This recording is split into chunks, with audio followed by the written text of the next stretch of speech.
بسم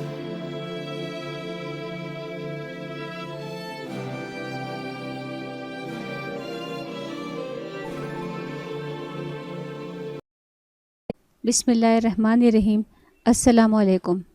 ماہ شعبان اسلامی کیلنڈر کا ایک محترم اور معظم مہینہ ہے اور ہمارے لیے برکتوں، رحمتوں، فضیلتوں اور سعادتوں کو لے کر آتا ہے،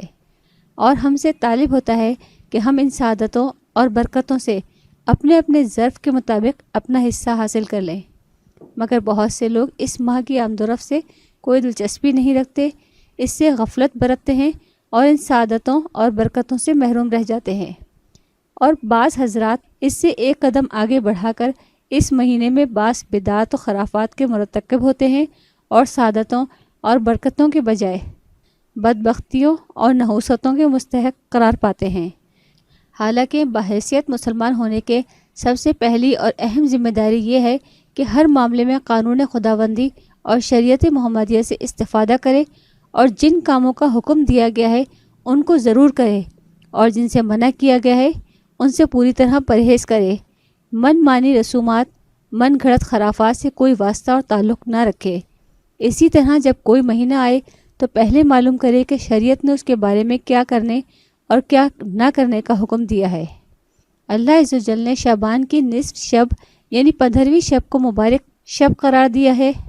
مگر اس رات کے علاوہ بھی اپنے بندوں کے لیے بہت سی چیزوں کو مبارک فرمایا ہے۔ اللہ تعالیٰ نے قرآن مقدس کو مبارک فرمایا ہے۔ یہ قرآن مجید ہی ہے کہ بندہ براہ راست اپنے رب سے ہم کلامی کا شرف پاتا ہے۔ تلاوت قرآن سے دلوں کو اطمینان میسر آتا ہے۔ وہ بڑا ہی بد نصیب اور گستاخ دل ہوگا جو اس کی شیرینی کلام سے بھی فائدہ نہ اٹھا سکا، راہ راست پر اپنے آپ کو گامزن نہ کر سکا۔ حبیب خدا صلی اللہ علیہ وآلہ وسلم کا ارشاد عالی ہے، شعبان میرا مہینہ ہے۔ ماہ شعبان کو رسول اللہ صلی اللہ علیہ وآلہ وسلم نے اپنا مہینہ قرار دیا ہے اور اس کو اپنی جانب منسوب کیا ہے۔ اس کے بعد شعبان کے دیگر فضائل ذکر کرنے کی حاجت نہیں رہتی، کیونکہ جو مہینہ رسول پاک صلی اللہ علیہ وآلہ وسلم کا ہوگا وہ عظمت و بزرگی میں بھی غیر معمولی مقام رکھتا ہوگا۔ حضرت صلی اللہ علیہ وآلہ وسلم سے دریافت کیا گیا کہ روزوں میں بہتر روزے کون سے ہیں؟ آپ صلی اللہ علیہ وآلہ وسلم نے فرمایا، شعبان کے روزے رمضان کے روزوں کی تعظیم کے لیے ہیں۔ آپ صلی اللہ علیہ وآلہ وسلم کو یہ بات بہت زیادہ پسند تھی کہ شعبان کے روزے رکھتے رکھتے رمضان سے ملا دیں۔ حضرت علی رضی اللہ تعالیٰ عنہ سے مروی ہے کہ آپ صلی اللہ علیہ وآلہ وسلم نے فرمایا کہ جب شعبان کی 15ویں رات ہو تو رات کو جاگا کرو اور اس کے دن میں روزہ رکھو۔ جب سورج غروب ہوتا ہے اس وقت سے اللہ تعالیٰ اپنی شان کے مطابق آسمان دنیا پر نزول فرماتا ہے اور اعلان کرتا ہے کہ ہے کوئی مغفرت طلب کرنے والا تاکہ میں اس کو بخش دوں، ہے کوئی رزق طلب کرنے والا تاکہ میں اس کو رزق دوں، ہے کوئی مصیبت زدہ تاکہ میں اس کو نجات دوں۔ یہ اعلان طلوع فجر تک ہوتا رہتا ہے۔ اس ماہ میں نیکیوں کے دروازے کھول دیے جاتے ہیں، برکتوں کا نزول ہوتا ہے، خطاؤں کو معاف کیا جاتا ہے، رسول اللہ صلی اللہ علیہ وآلہ وسلم پر درود و سلام کی کثرت کی جاتی ہے، بلکہ حضرت غوث اعظم شیخ عبد القادر جیلانی رحمۃ اللہ علیہ نے اس ماہ کو نبی صلی اللہ علیہ وآلہ وسلم پر درود شریف بھیجنے کا خاص مہینہ قرار دیا ہے۔ ماہ شعبان سے متعلق معمولات نبی صلی اللہ علیہ وآلہ وسلم پر ام المومنین حضرت عائشہ صدیقہ رضی اللہ تعالیٰ عنہ فرماتی ہیں کہ رسول اللہ صلی اللہ علیہ وآلہ وسلم ماہ شعبان میں کثرت سے روزے رکھتے تھے۔ حضرت ابو ہریرہ رضی اللہ تعالیٰ عنہ سے مروی ہے کہ حضور اقدس صلی اللہ علیہ وآلہ وسلم نے فرمایا، شعبان میرا مہینہ ہے، رجب اللہ عز و جل کا اور رمضان میری امت کا۔ شعبان گناہوں کو دور کرنے والا ہے اور رمضان بالکل پاک کر دینے والا۔ حضرت انس بن مالک رضی اللہ تعالیٰ عنہ سے مروی ہے کہ نبی کریم صلی اللہ علیہ وآلہ وسلم نے فرمایا کہ رجب کا شرف اور فضیلت باقی مہینوں پر ایسی ہے جیسے دوسرے کلاموں پر قرآن مجید کی فضیلت، اور تمام مہینوں پر شعبان کی فضیلت ایسی ہے جیسے تمام انبیاء پر میری فضیلت، اور دوسرے مہینوں پر رمضان کی فضیلت ایسی ہے جیسے تمام کائنات پر اللہ کی فضیلت۔ مسلمانوں کو چاہیے کہ وہ شعبان کی 15ویں رات شب بیداری کریں، اللہ عز و جل کے حضور سر بسجود رہیں، فرائض و واجبات سے فارغ ہو کر نوافل کثرت سے پڑھیں، اپنے پیارے آقا صلی اللہ علیہ وآلہ وسلم پر درود بھیجیں، استغفار کریں، اپنے اور اپنے والدین اور تمام عالم اسلام کی فلاح و بہبود کی دعا کریں۔ حضرت عائشہ صدیقہ رضی اللہ تعالی عنہا سے مروی ہے، وہ کہتی ہیں کہ ایک رات میں نے رسول پاک صلی اللہ علیہ وسلم کو اپنے بستر پہ نہیں پایا تو میں حضور کی تلاش میں نکلی۔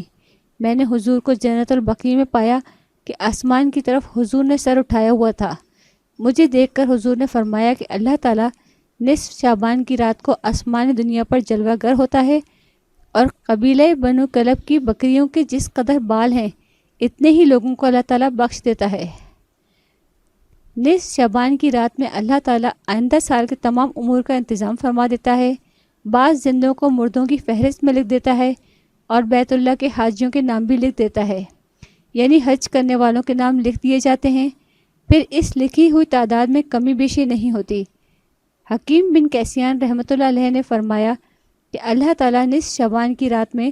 اپنی مخلوق کی طرف توجہ فرماتا ہے، جو اس سے پاکی کا طلبگار ہوتا ہے اس کو پاک فرما دیتا ہے اور آئندہ اسی رات تک پاک رکھتا ہے۔ عطا بن یسیار رحمۃ اللہ علیہ سے مروی ہے کہ نصف شعبان کی رات میں تمام سال کے امور پیش ہو جاتے ہیں، کچھ لوگ سفر کو جاتے ہیں اور ان کا نام زندوں سے نکال کر مردوں میں لکھ دیا جاتا ہے، کوئی نکاح کرتا ہے حالانکہ وہ بھی زندوں کی فہرست سے نکال کر مردوں کی فہرست میں شامل کر دیا جاتا ہے۔ حضرت معاذ بن جبل رضی اللہ تعالیٰ عنہ سے روایت ہے کہ رسول اللہ صلی اللہ علیہ وآلہ وسلم نے ارشاد فرمایا، اللہ تعالیٰ شعبان کی درمیانی رات میں اپنی مخلوق کی طرف خصوصی توجہ فرماتے ہیں اور سوائے مشرک اور کینہ پرور کے سب کی مغفرت فرما دیتے ہیں۔ حضرت ابو بکر صدیق رضی اللہ تعالیٰ عنہ سے مروی ہے کہ رسول اللہ صلی اللہ علیہ وآلہ وسلم نے فرمایا، جب شعبان کی درمیانی شب ہوتی ہے تو اللہ تعالیٰ آسمان دنیا پر نازل ہوتے ہیں اور بس اپنے بندوں کی مغفرت فرماتے ہیں، سوائے اس کے جو مشرک ہو یا اپنے بھائی سے کینہ رکھتا ہو۔ امام احمد ابن حنبل رحمۃ اللہ علیہ نے اپنی مسند میں حضرت عبداللہ بن عمر رضی اللہ تعالیٰ عنہ سے روایت کیا ہے، نبی کریم صلی اللہ علیہ وآلہ وسلم نے فرمایا کہ اللہ تعالیٰ شعبان کی درمیانی رات میں اپنی مخلوق کی طرف متوجہ ہوتے ہیں اور دو آدمیوں کے سوا سب بندوں کی مغفرت فرما دیتے ہیں، ایک کینہ پرور اور دوسرے خودکشی کرنے والا۔ ایسی ہی مفید معلومات کے لیے آپ ہمارے چینل کو سبسکرائب اور ساتھ ہی بیل آئیکن کو پریس کریں تاکہ ہر نئی آنے والی ویڈیو آپ لوگوں کو فوری طور پر ملتی رہے۔ اگر ہماری ویڈیو پسند آئی ہو تو آپ اپنے دوستوں اور احباب کے ساتھ ضرور شیئر کریں۔ آنے والی نئی ویڈیو تک ہم آپ سے اجازت چاہتے ہیں۔ اللہ حافظ۔